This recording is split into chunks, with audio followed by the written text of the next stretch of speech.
ഏറ്റുമാനൂരിലെ 2020 സ്ഥാനാർത്ഥി വീണ നായർക്ക് വോട്ടില്ല. ചങ്ങനാശ്ശേരി മണ്ഡലത്തിൽ വോട്ടുണ്ടെന്നാണ് നടി വീണ നായർ കരുതിയിരുന്നത്. നേരത്തെ വോട്ടില്ലാത്തതിന്റെ പേരിൽ പെരുമ്പാവൂർ NDA സ്ഥാനാർത്ഥിയായ നടി ലക്ഷ്മിപ്രിയയെ മാറ്റിയിരുന്നു.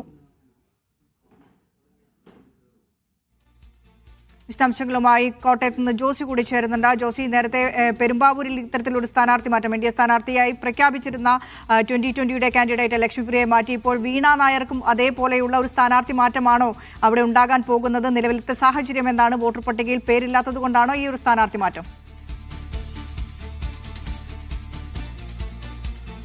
വിനീഷ, പെരുമ്പാവൂരിന് സമാനമായ പ്രതിസന്ധിയാണ് NDA ഏറ്റുമാനൂരിൽ നേരിടുന്നത്.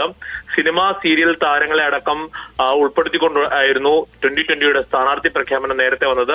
നേരത്തെ ലക്ഷ്മിപ്രിയയ്ക്ക് പെരുമ്പാവൂരിൽ വോട്ടില്ല എന്നത് അവർക്ക് പ്രതിസന്ധിയായിരുന്നു. അവരെ മാറ്റുന്നതിലേക്കുള്ള നടപടികളിലേക്ക് മുന്നണി കടക്കുകയും ചെയ്തു. അതിന് പിന്നാലെയാണ് ഇപ്പോൾ കോട്ടയം ഏറ്റുമാനൂർ മണ്ഡലത്തിലെ NDA സ്ഥാനാർത്ഥിയായ വീണ നായർക്കും ഇപ്പോൾ സമാനമായ പ്രതിസന്ധി നേരിടുന്നത്. വീണ നായർക്ക് മണ്ഡലത്തിൽ വോട്ടില്ല എന്നുള്ളതാണ് ഇപ്പോൾ, വോട്ടർ പട്ടികയിൽ പേരില്ല എന്നുള്ളതാണ് ഇപ്പോൾ അവർ നേരിടുന്ന പ്രധാനപ്പെട്ട പ്രതിസന്ധി.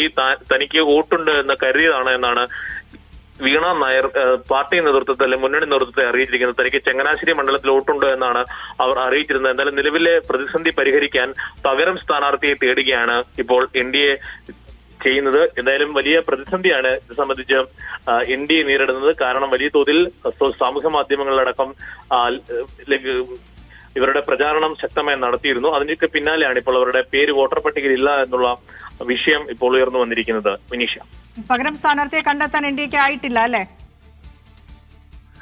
സ്വാഭാവികമായും നേരത്തെ BDJS മത്സരിച്ചിരുന്ന സീറ്റാണ് ഈ 2020 മുന്നണിയിലേക്ക് വന്നതിന് ശേഷം വിട്ടു നൽകിയത്. ഏറ്റുമാനൂർ സീറ്റ് മന്ത്രി VN വാസവനാണ് LDFന്റെ സ്ഥാനാർത്ഥി.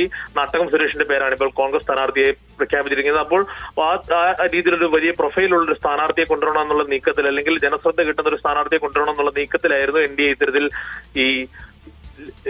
ഇവരുടെ സ്ഥാനാർത്ഥിത്വം അവിടേക്ക് കൊണ്ടുവന്നത്. പക്ഷേ വീണ നായരുടെ സ്ഥാനാർത്ഥിത്വം അവിടെ ഉണ്ടായത് അല്ലെങ്കിൽ പ്രഖ്യാപിച്ചത്. പക്ഷേ ഇപ്പോൾ പകരം സംവിധാനം നോക്കുന്നുണ്ട് എന്നാണ് മനസ്സിലാക്കുന്നത്. പക്ഷേ 2020യിൽ നിന്ന് തന്നെ ആളെ കണ്ടെത്തേണ്ടതുണ്ട്, അല്ലെ അവർ ഒരാളെ ചൂണ്ടിക്കാണിക്കേണ്ടതുണ്ട്.